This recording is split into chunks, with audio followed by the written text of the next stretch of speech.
was that plus go? I saw like some glass, like some colorful glasses on you. Do that again. Watch him. Oh, he's a puppy or a bear.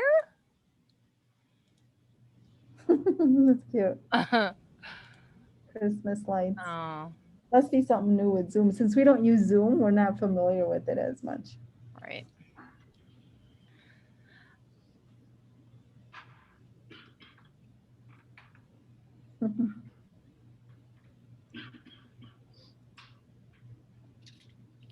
All right, Miss Leon, I think we could probably get started. Thank you, Miss Sarah. Again, good evening, everyone. Appreciate your time in this month of March 11th, 2021. I can't believe that it's already March, that we are 1 foot into fourth quarter. We still have 1 foot third quarter, but really it's just going by really, really fast. And so this Friday is the last day of this third quarter. And let's move to the next slide. So want to review our agenda and outcomes. Today should be a short meeting, I'm hoping. We're going to talk about, well, actually, I'm going to give you updates on our AN Center planning for this next school year. Sarah will speak to choice round one enrollment, where we're at. I'm going to go over some position updates, what we have advertised, where we are right now as far as next steps. Sarah will brainstorm some ideas with all of you on presentations. What would you like to see? We have 2 more meetings after this one. And then just looking ahead.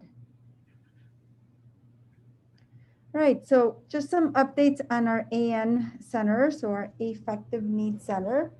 On April 8th, so after spring break, the Thursday after, I'm gonna host a get to know you and get to know our families, obviously virtual, Zoom meet. I don't wanna call it a meeting, it's like a meet and greet, but the goal is not just to have our families meet me, but really I wanna get to know our families in the AN Center. So there are 5 families who currently are in the DSST AN Center that will be our students this next school year.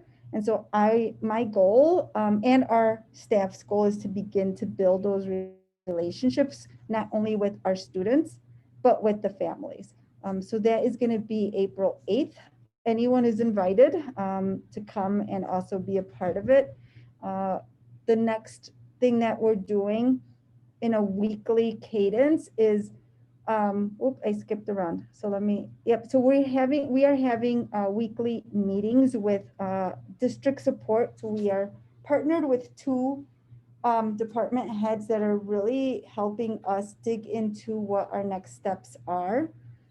Today we met and we talked about, we met with a teacher that leads an AN center in the Northwest side who has been very successful, who actually she didn't begin the center, but she really turned the center into something that's inclusive and that is really strong. So we met with her today. We brainstormed ideas. And in the next few weeks, probably after spring break, I and a few other staff members, I'm going to invite some teachers, probably just one additional teacher, to visit other AN centers because my goal and my vision is not to house an AN center separately. We want it to be inclusive as we would want this for all of our kids, right?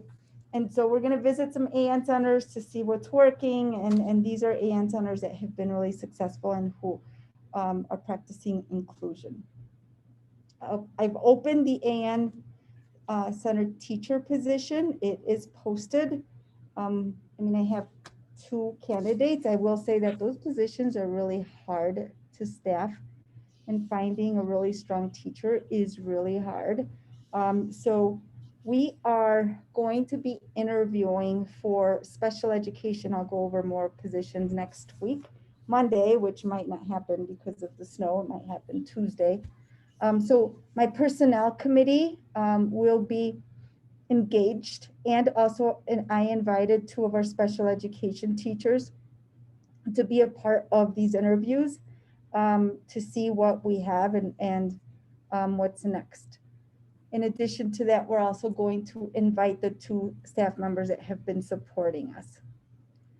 Good news is that we were granted year 0 funding to support in planning. So what that looks like is, in a typical year, you would get a year 0. So that means that for a whole school year, you would spend that time planning. You would hire the teacher, and the teacher would already be in the position without students to plan. We don't have that, but we did get this year 0 funding, which is going to support extra duty pay for our teachers that are helping support this. So I have Ms. Guile and Mr. Chase, who are really supporting um, the work around the AN position. And as we move forward, there's going to be other staff members that are going to engage in the work, and we'll be able to compensate them. We got the full AN um, support. So it's like a whole year's worth of year 0 funding, which is great. So some of the things that we're thinking is, if the AN teacher was available, most likely not, well, we would probably have someone that's in a position right now. But if that person was available now, they could start now.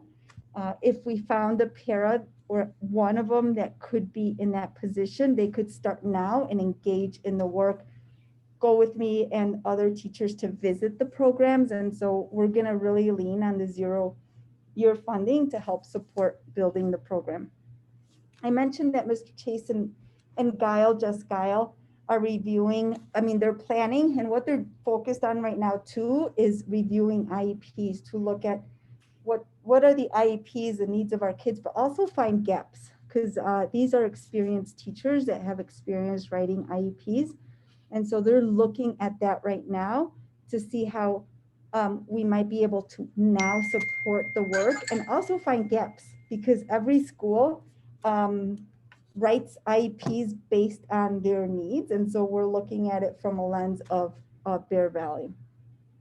The other big piece, and I mentioned it, is building relationships with our scholars. And so we're proactively already planning opportunities to organically, it's planned for us, but for our kids, it's going to feel like it's organic, like it's not planned. So for example, in the next couple of weeks, Mr. Chase is going to be outside with his kids having lunch, and we're going to invite the kids to come and join us. And then we're just going to start talking to them, giving just an organic opportunity to get to know us, and also building a bridge between their staff and our staff. And to be completely transparent, I said right now, our relationship with DSST is like a divorce. And so we're trying to really make amends and really now think about what's best for our kids and how do we work together to ensure that the transition for our kids is really a positive one.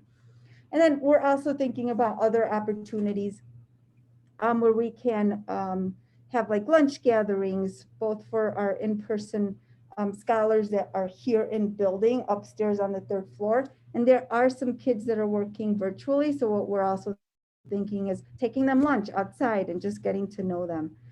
So really being thoughtful on building those relationships. I'm going to be calling individually the families to invite them to our April 8th gathering. And we're also going to send snail mail types of invitations so that it feels personable. Any questions? I want to pause here about our planning for the AN Center.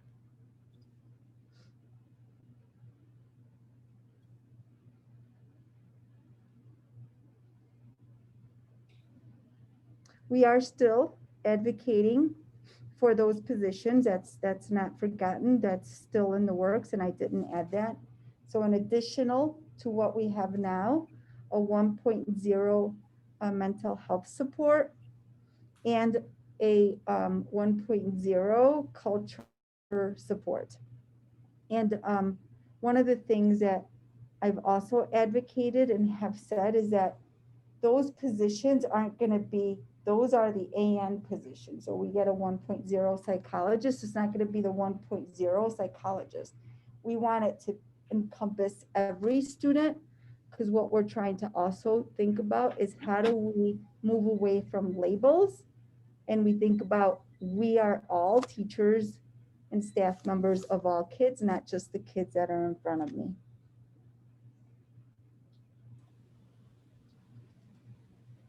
All right, so if we don't have any questions, let's move to the next slide, Miss Sarah. All right, so these are unofficial, but we do have some great celebrations with our first round for next year's numbers. We have 142 for sixth grade, and then 22 new seventh grade and 23 new eighth grade. So I didn't put this on the slide deck, but our projections for next year was 164 sixth graders. So as a number for just like a grade level, that shows us as a 22 student deficit. But obviously, as you can see from that second bullet, the new seventh graders more than make up for that. Round 2 begins on April 6th. We're working very close with the choice recruitment office to make sure that we have very clean lists, so that we can be very purposeful with our calling of families and making sure that we are really connecting with those families, because history has shown us that usually the kiddos that are in the round 2, they really literally did not know that there was a round 1, and there is a sense of panic there that like, am I going to be able to get into a middle school? So we, with the help of Miss Yasmin, really that 142 came to be in like the last week and a half of round 1. I think we were sitting at about 105, and Yasmin put boots to the floor and called families and really walked them through the process, really explained to them. Again, about 80% of those calls were like, oh, I didn't realize I had to fill out a form. So we're really excited about these numbers. Our mental health, specifically Ms. Perez, our school counselor, has been very purposeful with reaching out to these feeder elementary schools to already start that dialogue, to making sure that we are really ready to welcome these sixth graders in, as well as the new kiddos. The majority of these new kiddos that are coming in for 7th and 8th are DSST Henry Current students. But actually, when you looked at the list, I was very surprised to see all the other neighboring schools that also made up that bucket of kiddos. And we're actually getting a surge from Jeffco. We are hearing that some of our neighborhood Jeffco schools are cutting some of their funding with mental health, and they're hearing about all the amazing supports that we have here at Bear Valley, and what an amazing priority that is for us, and the whole child support. So we're really geeked to hear that we might be getting some kids out of district. Like I said, this is preliminary. This is not official. We're expecting to actually get our list. We were hoping this week, but it'll probably be next week, hopefully, where we'll actually physically see the names of the kiddos. They'll get a little email or a text saying, welcome to Bear Valley. Just hold tight and wait for additional information. We've got a welcome letter in the works from Miss Leone, and she's also going to record a video so that we can electronically send that out and really welcome these families and advise them of next steps. In addition, again, a big shout out to Yasmin. We sent out a letter of intent to all of our current 6th and 7th, our rising 7th and 8th. And we really wanted to make sure that we are preparing for what those numbers will look like, especially given the lift that we inevitably will see with those 7th and 8th grade numbers. And it's just been amazing to see the responses of, yes, I'm staying with Bear Valley. The one caveat to that, and this is kind of a district-wide issue, as I'm sure you guys can understand, is that there's a lot of unanswered questions about whether or not there will be a virtual track offered next year. The district hasn't really made any official announcement regarding that. And so the families that we haven't gotten a firm answer from yet are the majority of them are, yes, I want to stay with Bear Valley, but we want to stick with the virtual option for various reasons. A lot of them are because they've had to move in the middle of the pandemic and they want to be able to stay with us, but the only way they'd be able to physically do that is if it was a virtual option. So we're hoping to start seeing some guidance on that.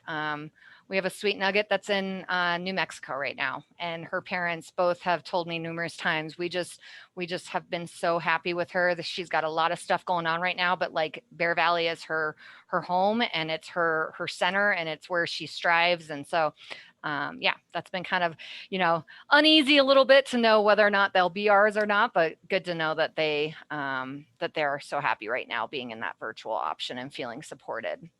Does anyone have any questions about next year's numbers at this point of what we know now?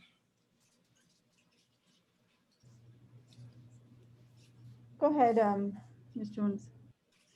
I'm sorry. Thank you. I like to see like new, but I just need to see the numbers. Like what would the total for each grade look like? Yeah, great answer. Or great question. So right now we have, I think I looked at it, we have about 170 sixth graders currently. And if we added another 22 to that, that would be, pushing the 190 number. And then for eighth grade, we're sitting at seventh grade is one of our smaller classes. We're sitting at about, I think, 145 right now with seventh grade. So that would look like about 160, 170 for our eighth grade next year.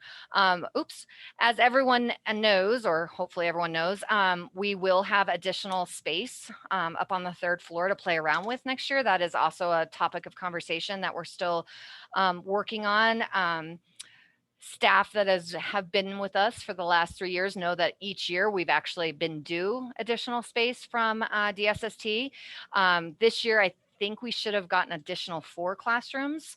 The year before that, we should have gotten an extra 2. So we're really excited to be able to utilize that extra third floor to be able to absorb these extra kiddos and start building gradually, right? Not a huge giant lift, but I think a very manageable number, especially given last year we historically were at about 140 for our sixth grade class. We're at 168 right now. So we already saw that was our plan, right? Is that we were going to gradually build in.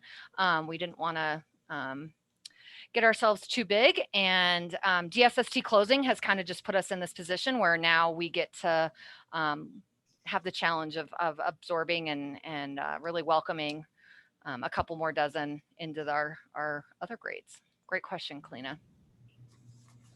Yeah, I wrote down 144 for seventh grade, but I forgot we got Josh. Yeah. So 145. And I just want to mention, because Sarah mentioned a lot of mental health supports and just how we focus and prioritize it. So I just want to acknowledge this week is National Social Workers Week. So I know Lindsay, Miss McCool is here.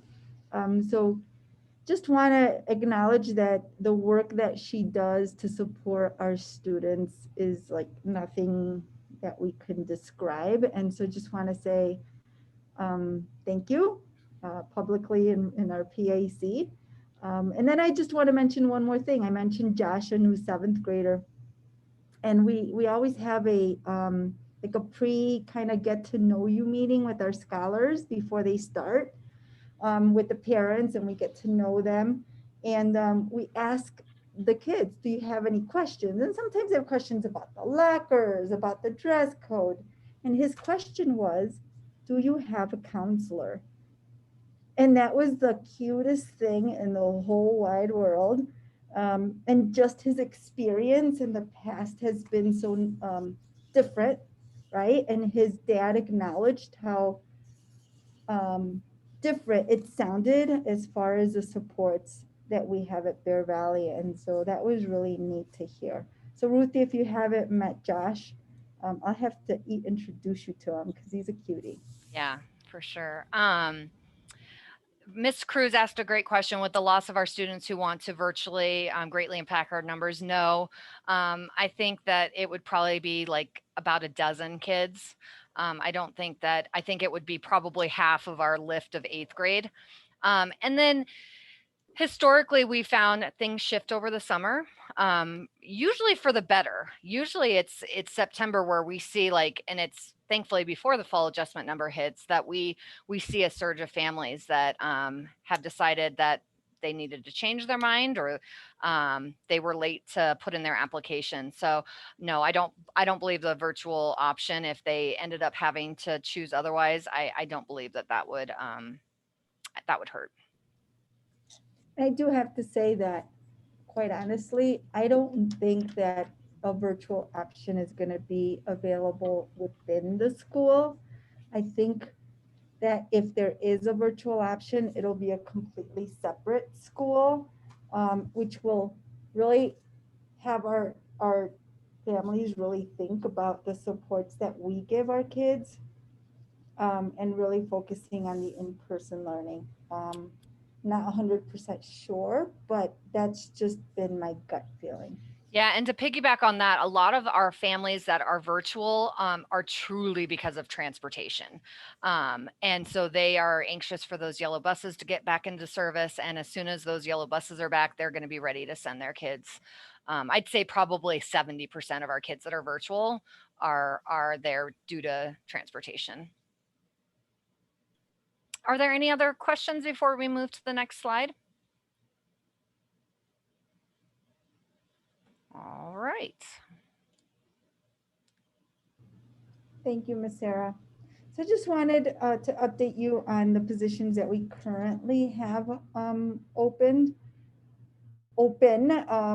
just yesterday. I could officially say that we hired our PE teacher, and he has accepted it. This is new news for anyone that's on the personnel committee, and we're really excited to have him and bring him on.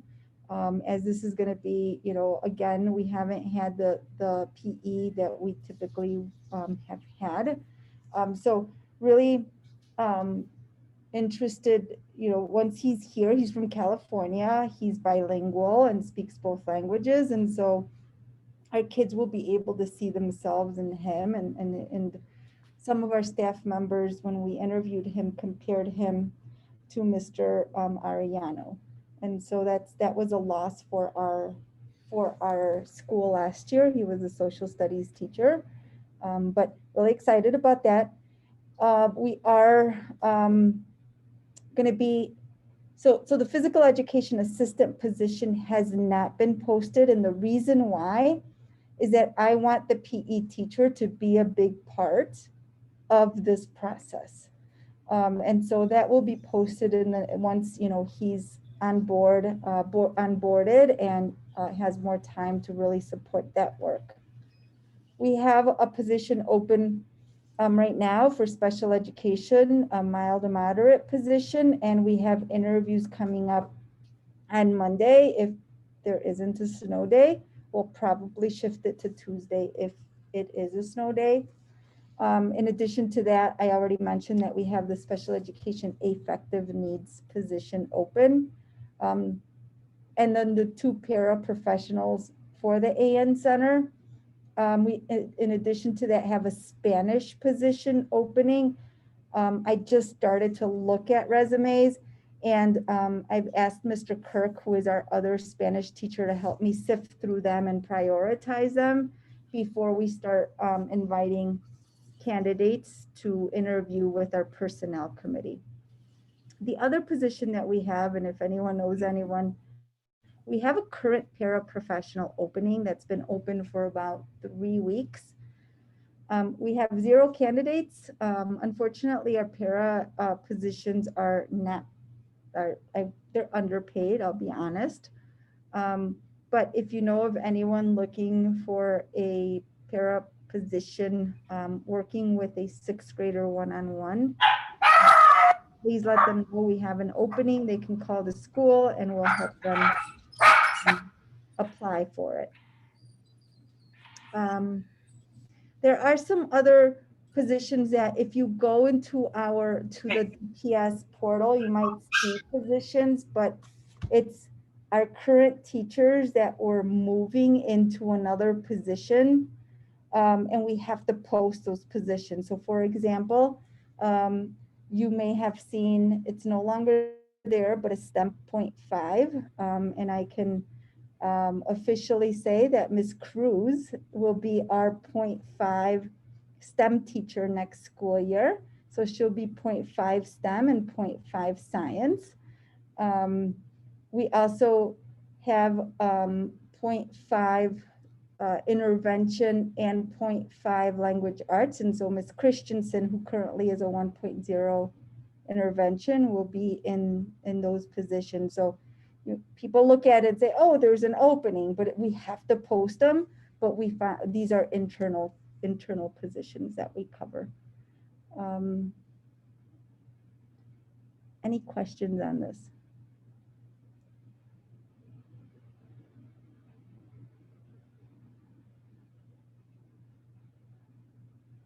All righty, let's move on, Ms. Sarah.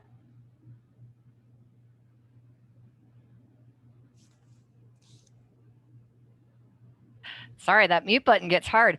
Okay, so I actually did not realize that Miss McCool and I think Miss Perez are also on here. So I'll maybe give an overview real quick, but please, ladies, feel free if I don't properly speak to this amazing day that's coming up. So we are going to have a full school day that will be focused on uniting our virtual and personal learners as one Yeti family. So it's going to be called One Yeti, One Roar.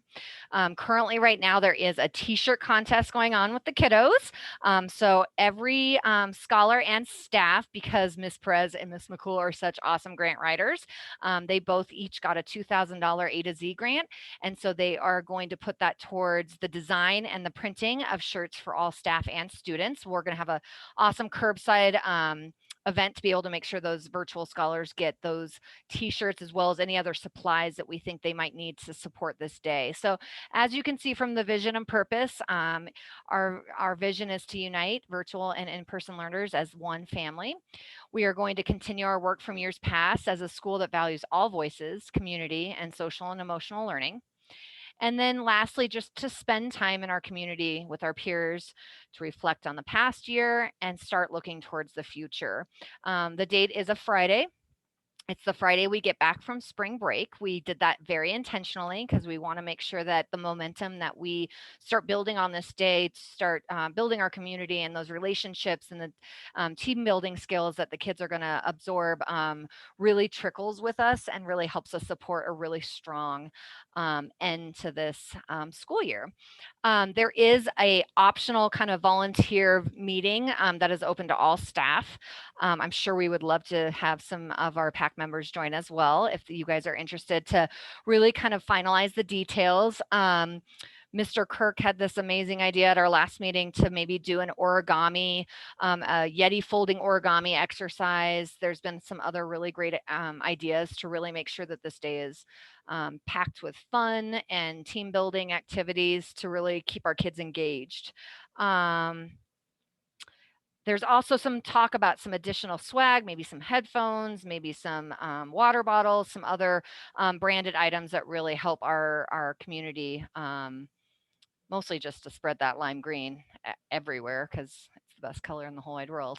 So that was kind of a quick overview. We just wanted to make sure you guys knew about this amazing thing that the mental health has started spearheading. Ladies, have I missed anything? Is there anything else that you would like to add?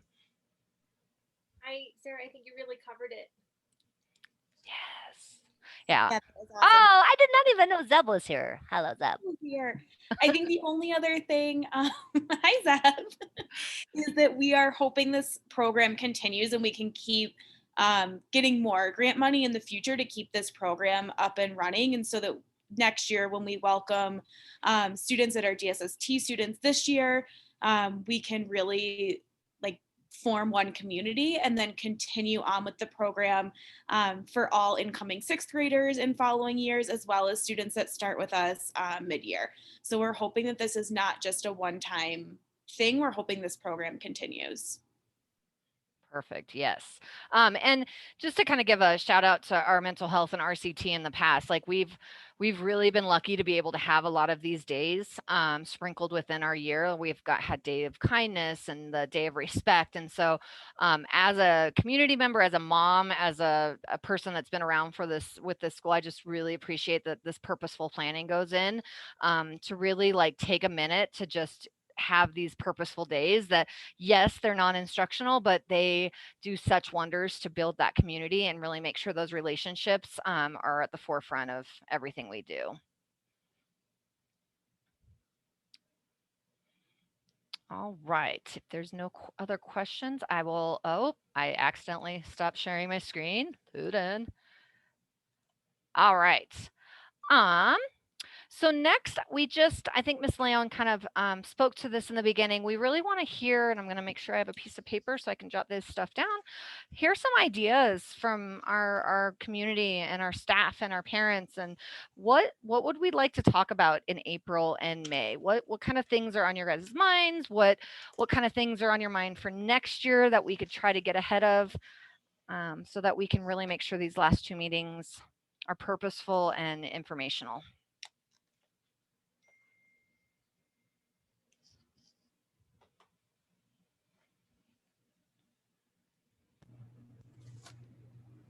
Well, I thought of an idea the other night in thinking about making sure that we are collaborating with our community. And so I thought of the possibility of inviting our board representative to one of our last two. Now, she's always really busy. I have had the opportunity to speak to her, and she's really interested in visiting the school.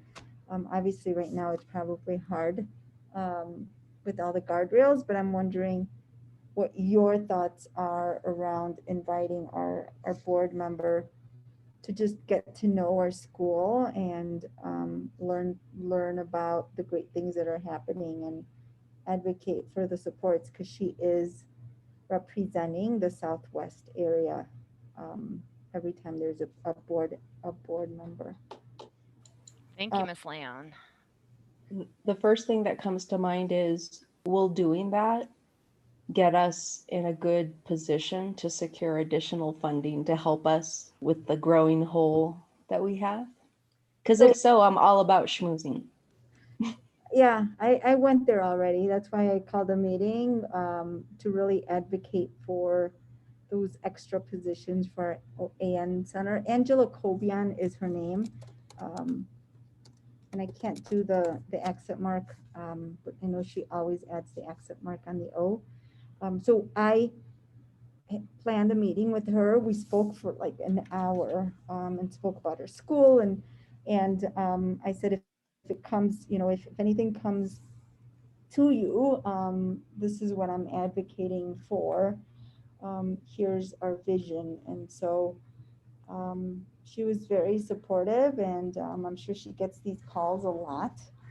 And she has a really interesting history. She's a huge advocate for the Southwest because she grew up here. She was a teacher. And so just even hearing her story is really neat. And I think about, could we even invite some of our kids to showcase like some of their work, and I can imagine that our kids could really relate to her story. Mm-hmm. So in addition to like her getting to know us, I think of how can our kids see what a board is and understand that social studies here, but also learn from her and how she rose from, working hard and being a teacher, and why she sees the importance of being a board member and what that means to her, because she's a huge advocate. So that would also be interesting. I don't know if she would be available, but I thought about that. I love that. Because even if kids couldn't attend, that would be another one we could record and share that her portion of the presentation, possibly during morning wake ups or LC time. I also thought, as I'm speaking out loud, that many times the great things that are happening in school are like in the school, and how do we in one of our PAC meetings invite our kids to showcase their work. You know, I think of how the kids are learning to play acoustic guitars. Do we invite some kids to play for us? Do we invite kids to show us their videos that they're creating in with Miss Santana? I don't know what they're called. What kind of videos? Commercials.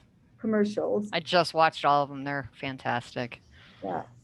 And so I just think of so many ideas. Plus, go. What did you have in mind? Oh, you're on mute. He's not on mute, but we No? still can. Uh-oh.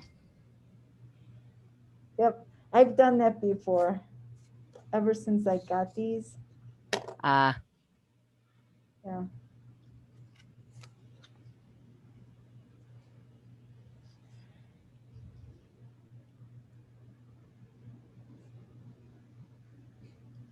Now? Now. I hear you, mister. It like works fine in my ear, but apparently you can't hear me talk. It was sort of a transition to a different topic, so I don't know if we want to stay on that for a minute. I was just saying I watched the commercials that Santana's students were making, and they're always great. So, or are we ready to move on? Yeah, if no one else has any ideas, we'll just work with what we just talked about. And if you guys have any aha moments, feel free to share them with me via email. There is one thing that I did not include. The next slide here is our mark our calendars. We were kind of talking about it before everyone joined.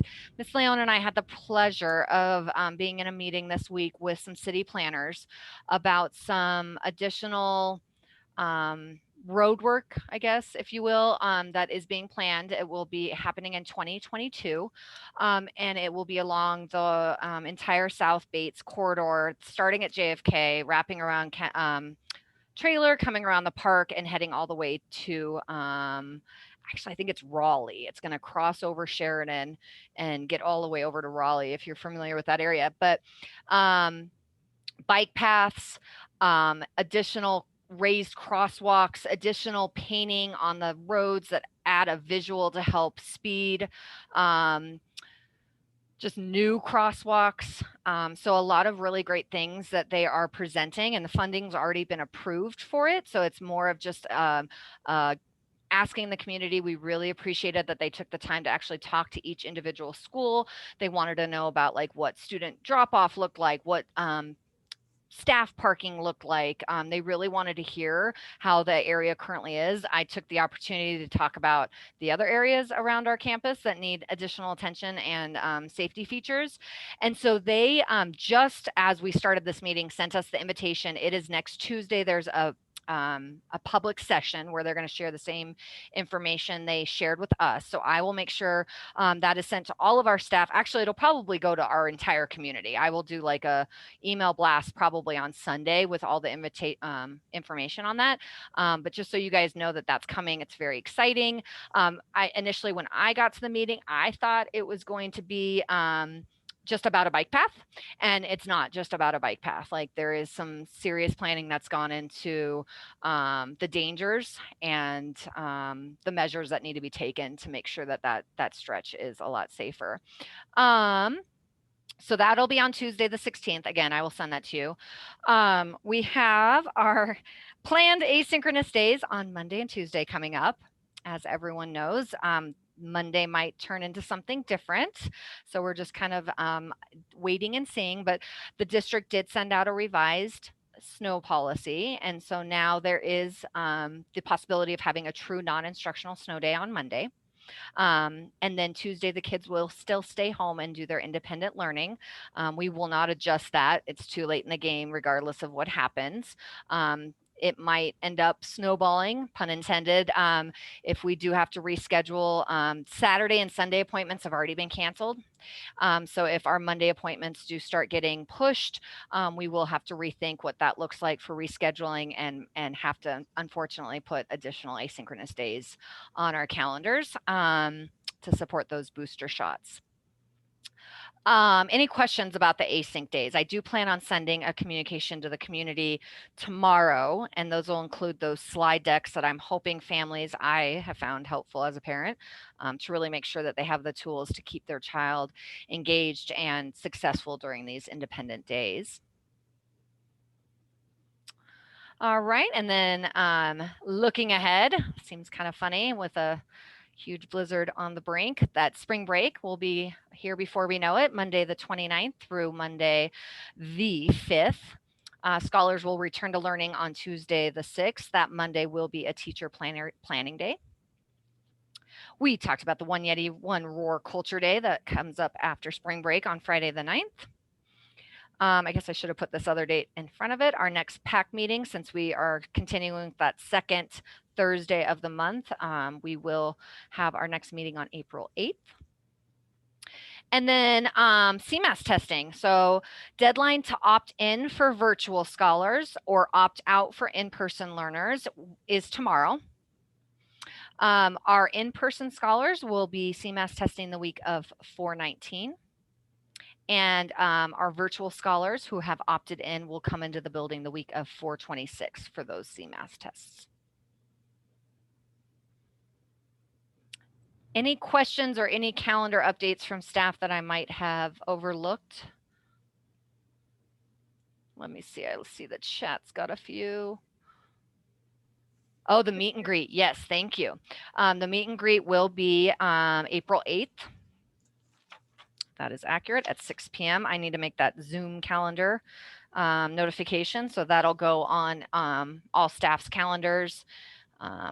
And like I said, like Miss Leon said, she will be personally calling each family, as well as we'll be mailing them a lovely letter, as well as maybe some stickers, maybe a shirt, anything to really make sure that these kiddos feel super welcome. I actually had the pleasure of meeting one of the 7th graders yesterday, and I'm really looking forward to getting to know more of those kiddos.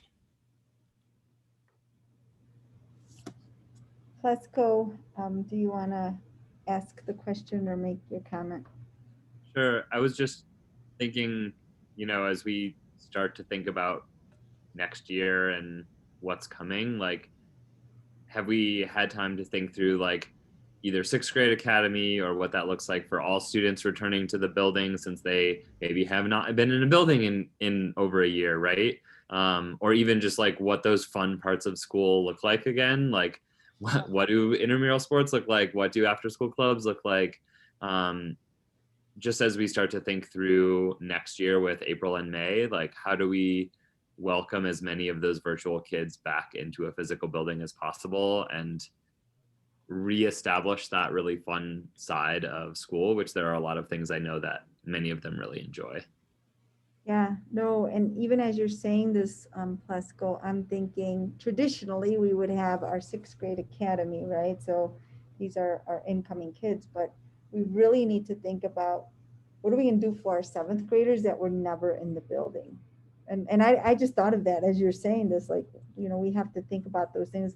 Actually, today during our meeting that I had with Sarah, we talked about a grant that we apply for that gives us the funding for that 6th grade academy. And so that's something that we're going to be working on and applying for that grant to ensure that we are having those days where our new students, but it's not just our 6th graders, right? Right now, as you said this, I'm thinking our 7th graders that are virtual, and that's quite a lot of new kids in 7th and 8th grade. And so we are thinking about that. The one thing that was brought up in BLT yesterday was around schedules, when we're going to start thinking about schedules. In our next BLT meeting, we're going to be talking about SEL, like what does that look like when, and we're going to have some options, and also around quarters, trimesters, pros, cons, and that. The district has not put out a calendar for next school year. And so traditionally as a school, we would look at our calendar and, adjust it.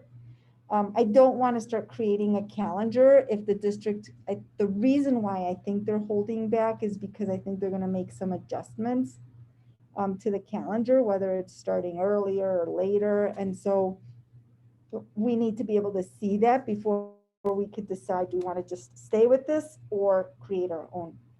And so good thoughts around what does that look like. Intramurals, there was conversation just about 2 weeks ago. Do we start to bring in some spring sports? What does that look like? And we held off because we still need to get a lot of kids acquainted with even just the culture of the school. So the hope is that we will bring in intramurals, but it's how do we do that? What are the the fall sports?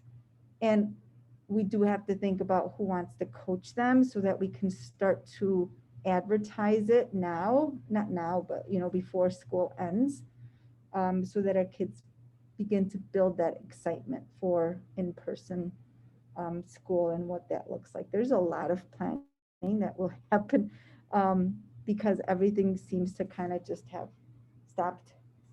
And what we're hoping is that we'll get back to some of the things that we weren't able to offer this school year.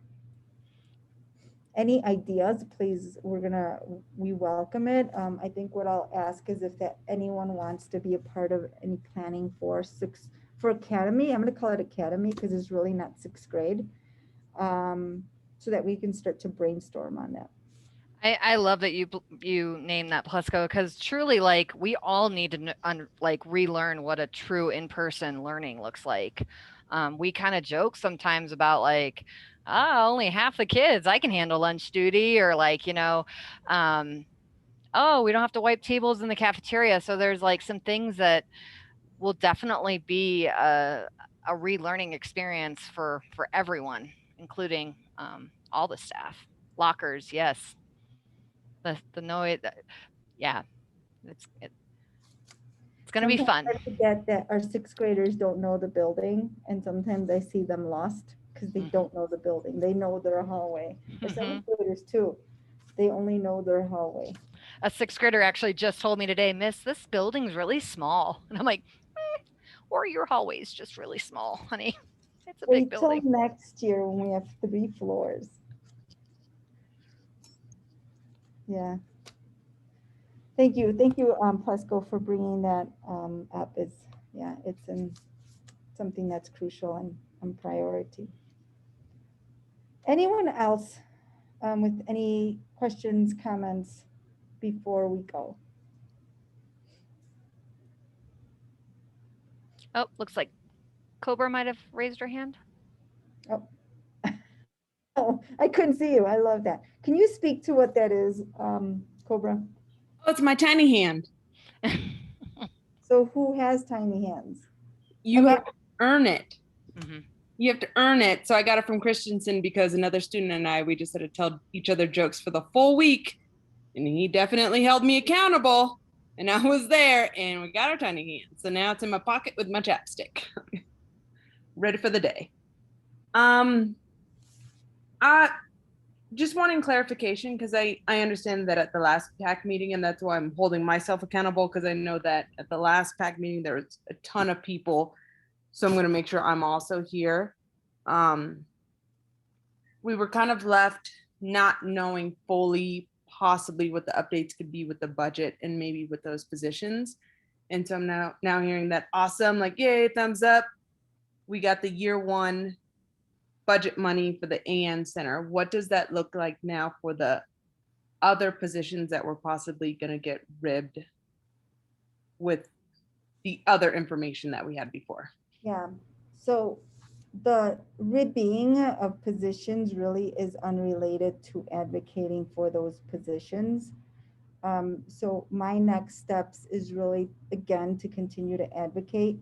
That's why we're also having these weekly meetings with our 2 supports. This week, one of the supports had a meeting with additional person that was going to speak to funding. But on the radar too is the next step for my instructional superintendent was to give me the name and my next steps and who else. So above the special ed department, like it has to be like above them. Who do I email? Who do I ask to have a meeting with for those additional positions? And so that's like the next steps that I've had since our last meeting with PAC. And so those weekly meetings are helping us advocate, but more, it's going to go above and beyond just the special education department. The funding is going to have to come from the district. And so my IS is giving me is looking for the information on who I am to advocate for.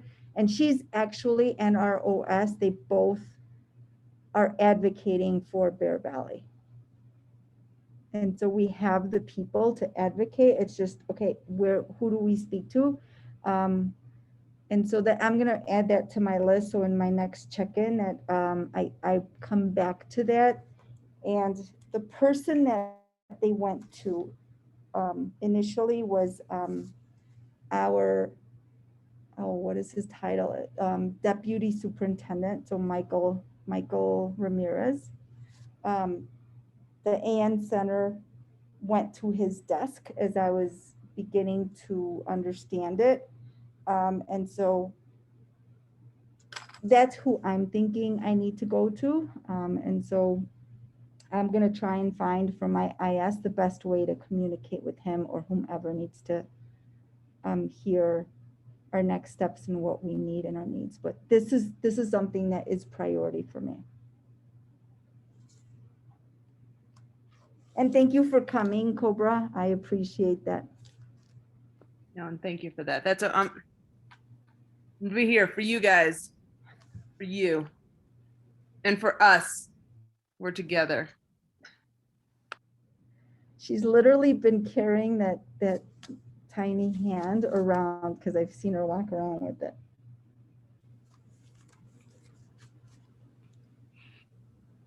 It's a thing. Like, it is creepy how excited the kids are over those things. It's a true fad that I truly don't, I hope never goes away, because I just want to see Kalina Apparently there's consistently. rock, paper, scissor hands. Like you can rock, paper, scissors, and they're already in the shape that you want them to be in.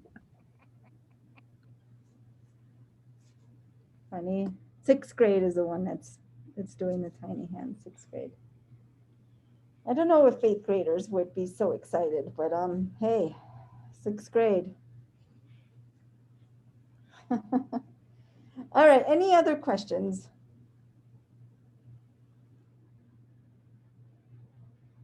All right, so thank you all again for coming tonight and for your engagement. And we're gonna, Sarah and I will debrief around what our April and May meeting can look like. And we'll reach out to some teachers to see how we can engage some kids. Good night, everyone. Stay warm. Get those shovels ready. Patty, She left.